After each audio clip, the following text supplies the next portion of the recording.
Hello everyone, welcome back to my channel. Spencer TCG here with another video. This one is featuring Nala Se, and can bad leaders be tier 1? That is the question, and we're just gonna jump right into it. So if you guys don't know what Nala Se does, she is a 1/7 on deploy. She deploys on 4 resources. Her ability says on both sides that you can ignore the aspect penalty on clone units you play. And when she's deployed, each friendly clone unit gains, when defeated, heal 2 damage from your base. So this is the leader. Now, on first glance, first impressions, I think a lot of people think she's cool, but very understated and probably bad. Why is she cool? Because she can play clone units, right? You can add any type of clone unit to your deck, which means you're playing stuff out of aspect, you're doing combos that normally, blue villain can't do, which makes her cool, right? Makes her a deck building wonder. Like, what can I do with Nala Se that I couldn't do before? And on the flip side, she has terrible stats. A 1/7 applies 0 pressure. It also does almost nothing to clear units on the enemy board. I don't think your opponent necessarily needs to attack this card because its effect of restoring 2, healing 2 when units die is, not even the most consequential thing. So she's pretty much a blank leader, with a very bad deploy, but you get to have clone units in your deck. So why could this leader ever achieve the tier 1 status? Well, I'll tell you guys. If you think of the 2 best leaders in the game right now, maybe even 3, we can talk about Sabine, Boba, and maybe Han 1. I think some people probably think Han 1 is one of the best leaders. But so why is Boba good? He deploys on 5, he has the best stats for a unit deploying on 5, and he cheats the resource game in some way. Han 1 does something very similar. You can say he deploys on 5 resources because of his effect, right? But he nonetheless cheats resources, he cheats the game, he does things that no other leader can really do, and that's why he's played, right? And then we have Sabine, who is just the most aggressive leader that's out right now. She costs 4, but instead of, swinging for 1, she swings for 3, 2 technically, but, she gets the additional 1, and she has 5 HP, which means she's surviving against Han and Boba on their base version. So she lives through everything and then applies 3 damage. And then, that's not to say that she gets to do 1 damage to your opponent every turn, which is pretty much exactly what an aggro deck wants to do. So you think of like those 3 leaders as being, very good. And then, so what does Nala Se do for us? Then surely it has to do with clones, right? Well, I'm going to tell you in this video why she might just be the best. But let's talk about some clone units first that she can play. So she has actually access to 3 ambush clone units. The 2-drop Coruscant Guard is conditional, right? You need to have coordinate, but otherwise you have a 3-drop that swings for 3, so that can trade with your opponent's 2-drop play, and you have a 4-drop that swings for 4 that can usually trade with your opponent's 3-drop play. So you have these ambush cards in your deck, which is very important, I think, in a controlling deck, because ambush deals with stuff on the board, and that's what you want to do as a controlling deck. Why are we a controlling deck? Well, that's because we're blue-black. Blue-black is a very controlling color, right? So here is piece number 1. I have ambush units with the clone tag, okay? Piece number 2 is that I actually get to play just decent overall clone units. I get Clone Deserter. On the right, it's a 1 cost 2/3. It has Restore on it, which is really nice. I'm a control deck, so I don't really care if my opponent draws a card. I have the Batch Brothers, which is a 3 cost 2/1. It gives me 2 bodies, so an overall of 4, 2 in stats, which is but Nala Se gives all my clone units heal 2 damage from my base. Okay, so that's pretty important. And then we have the 501st Liberator, which is just a 3 cost 3/3, but also has heal 3 damage from your base if you can control a Republic unit, which all of these clone units are. All right, pretty cool. So where am I getting with this? Well, let's talk about Sabine first. Why can't blue-black beat Sabine most of the time unless they draw really good? It's because Sabine's too fast. Sabine does too much damage, right? But Nala Se has access to all these ambush units that blue-black usually doesn't have access to.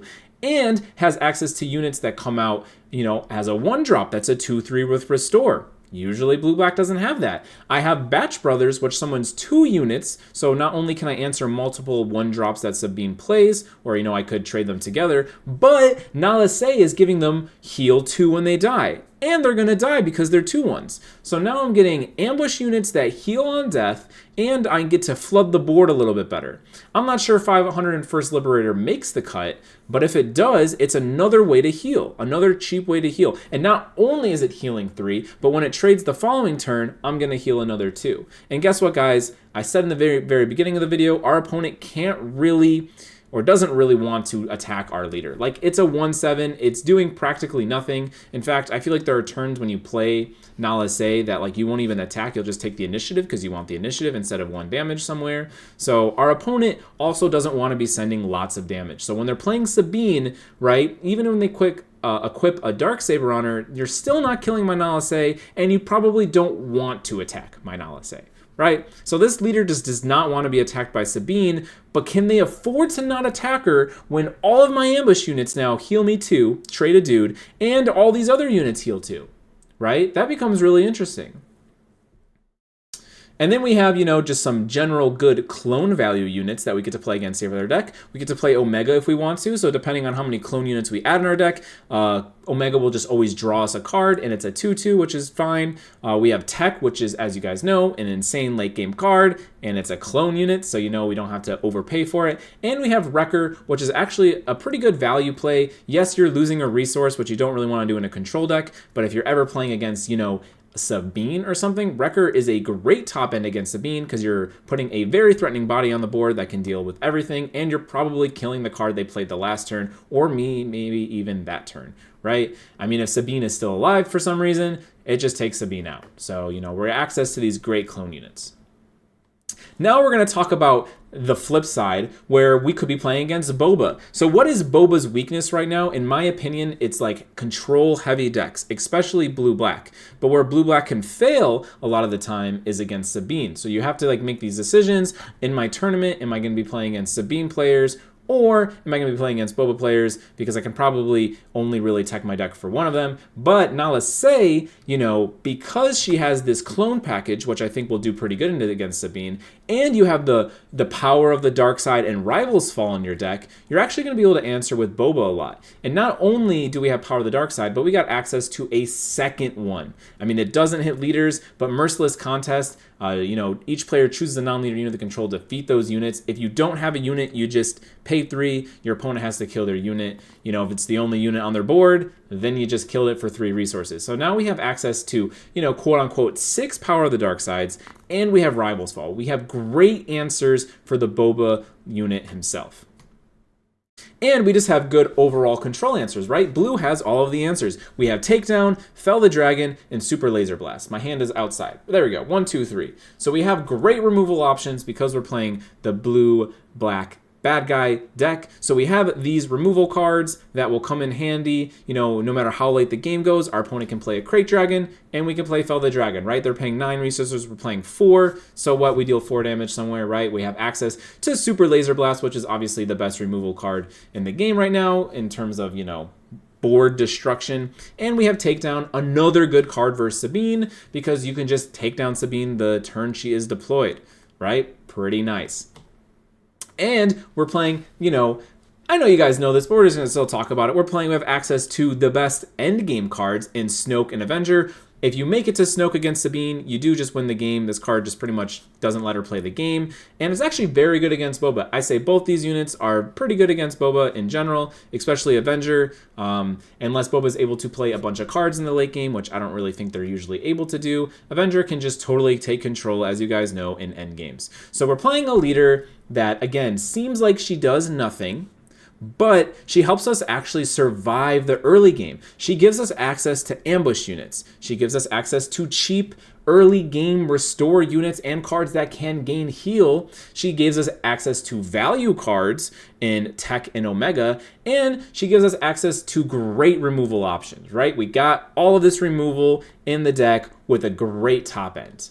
Not only that, but we can play lots of other cards that heal too. If you guys don't know, the Client came from the last set, one of like the craziest cards to open against an aggressive deck, because if they don't deal with it, you can almost be healing 5 every single turn, and you compound that with, you know, let's say I got Nala Se on my board, I give their thing, you know, the bounty, I play my clone ambush unit, I heal 2 from the ambush card probably dying, and I heal 5 from the Client. Now I'm healing 7 that turn. This stuff really starts to add up, especially if I had clone units that were alive from the turn before. You know, we're playing blue, we have access to Vigilance, we have access to make an opening, we have all of the tools necessary against all of the cards that I feel like you would see in a Sabine and Boba deck. We just have so much healing.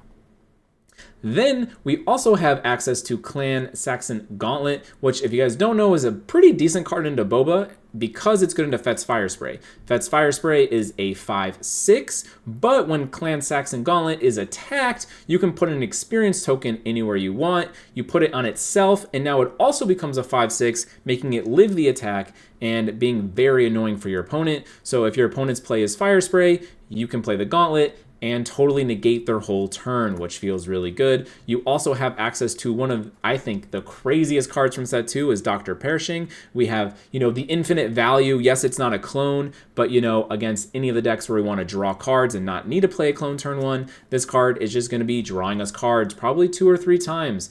And not only that, our opponent's going to have to attack it, so it's going to draw us a couple cards and heal some damage, which is super nice. And then, you know, you can even play around with the Droideka Security, which I actually think might be kind of interesting in this deck because you can maybe value trade with some of your ambush units from before, right? Maybe they do live. I know they don't have the most health, but maybe they take a value trade, and then you're able to still kill them off with the Security because it has Exploit, getting, you know, 2 or 4 heal from your base, and then you're on a 4 or 5 Sentinel unit, which can protect you. So as you see, this deck has a lot of answers.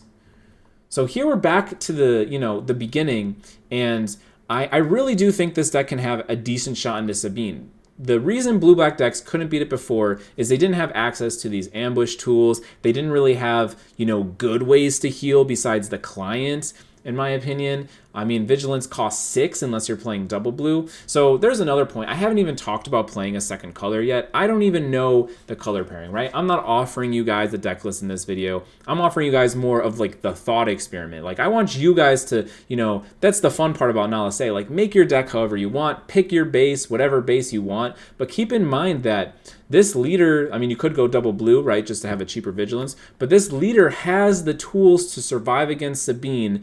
Her nothing effect actually does something versus a very aggressive deck when you're playing cheap clone units, especially ones with ambush.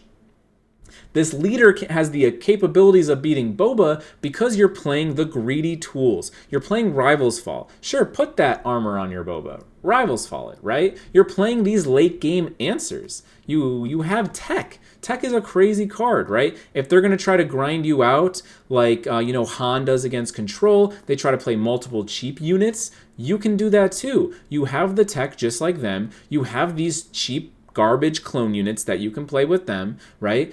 Like you're doing very similar stuff to them in the later parts of the game, but you know, we also have access to removal. We have access to Snoke and Avenger. We have good late game cards. So we're coming to the point where like I could play Iden, right? But Iden has a harder matchup against Sabine because maybe she heals 2 or 3 before she deploys, and she deploys on 6 resources, like where I think this leader, you know, I think very easily heals 4, 6, 8 life against Sabine and deploys much faster, which is nice, right? Because even though she does have terrible stats, I might be able to pick off units with her sometimes, especially if my ambush just doesn't get there. Maybe she does the final kill and she's healing me, right? That's the big thing. Like my leader is keeping me alive versus the aggro decks, and because of her colors, lets me play against the mid-range decks. And now we have a leader all of a sudden that seems pretty good into 2 of the best decks. I haven't tried her personally against Han Solo, but I think that matchup will be interesting. But yeah, guys, that's my honest opinion about Nala Se. I think this leader could be the sneakiest tier 1 leader, but only because she answers the other meta options. And that is something to keep in mind when you guys think about the other leaders that are coming out of this set. My next video, I'm going to talk about Chancellor Palpatine in the real way I think he should be built. But anyway, guys, thank you so much for watching, and as always, peace.